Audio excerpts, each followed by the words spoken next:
SVG Europe's FutureSport event took place at Stamford Bridge Stadium, the home of the Chelsea Football Club in West London.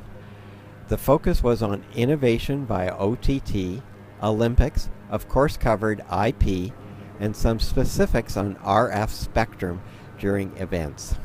There was also some discussion of the SVG education initiatives. Over 300 people registered for the event. The stadium that opened in 1877 with a major refresh during the 1990s holds 42,000 fans.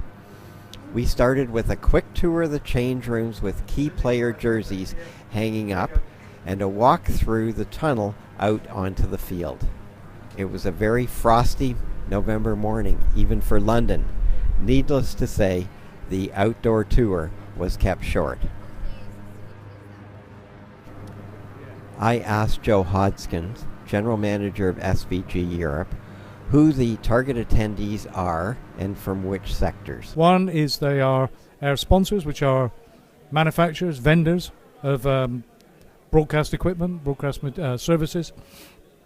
Our members are primarily people working in television sports production. They're the guys that make up our membership, along with professionals working for the OB companies, outside broadcast. Are they more technical? Are they production people? How does that? They are senior production people. That's the SVG raison d'etre. So these guys are the people that are running the businesses. The sponsors of the event have tabletop displays, and some bring in full working demos. Others are meet and greet during the networking and lunch breaks. Sponsors are given short speaking slots and typically discuss their product demos or solutions.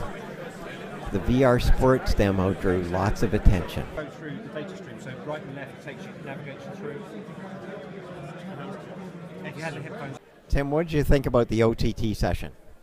I thought it was very good. I thought it's quite interesting how people are looking at OTT as a key part of their service offering to customers, to consumers, that is. I'm also interested to learn more about how people want to use that technology, adaptive bitrate encoding, in production systems.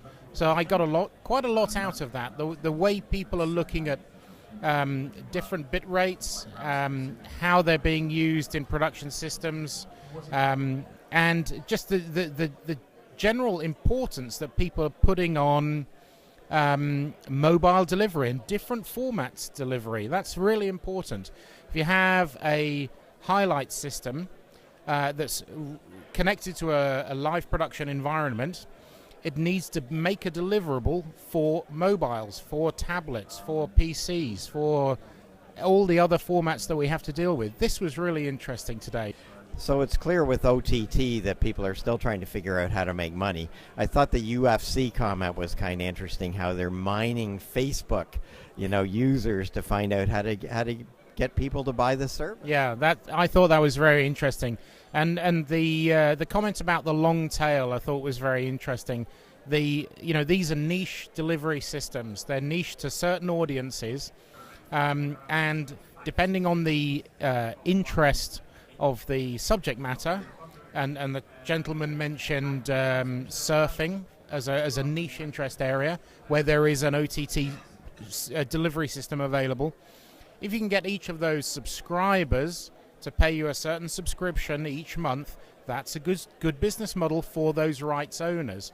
So that perspective of the different delivery systems that are possible, the way rights owners can use what they own, what they have the rights for worldwide, to start a relationship directly to the end user. Right, and it's very hard to actually watch judo on standard TV. Well, that's where OTT can be a sustainable business. How to produce that if you are a broadcaster or if you are the judo league is basically to have an offer that covers your need. You need an offer that you can turn on, pay when you use it. Well, he certainly made it clear that OTT quality in many parts of the world is actually better than transmitted over cable and satellite. Absolutely, that's really interesting. I mean, I'm quite convinced that we still have a bandwidth problem worldwide, and bandwidth is not ubiquitous, so you can't glibly say OTT quality is automatically better, because it's just not the case. The advantage of a broadcasting system is it is incredibly bandwidth efficient. Looking ahead to next year, we have a whole range of events taking place. We're at the Allianz Stadium in Munich. We'll be at Arsenal Football Club, the Oval Cricket Ground, looking at the Delaware Theatre in Amsterdam, just before IBC. And the next event will be at ISE, Integrated Systems Europe, where we have the Sports Venue Technology Summit.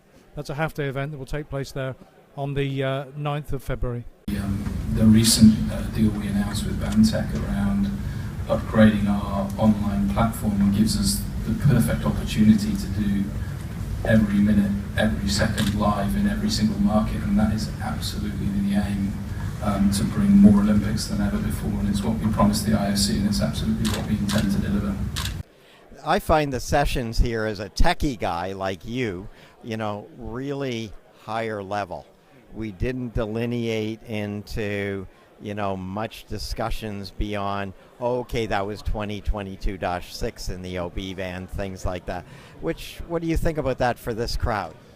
I think it's really important for this crowd, because the SVG generally is about production and the problems that production people have. If you delve too much into the technology, then it can get quite confusing. We know a lot of acronyms about technology, but they weren't overused today, which I thought was a good thing. The problems we want to learn about as technology people is, what are the production people expecting? What are the problems they're trying to solve? If we come up with solutions looking for if we come up with solutions looking for a problem, that's the wrong way round. So it's great that we have sessions like this, where you've got an organization where you've got operational people and technical people mixing together.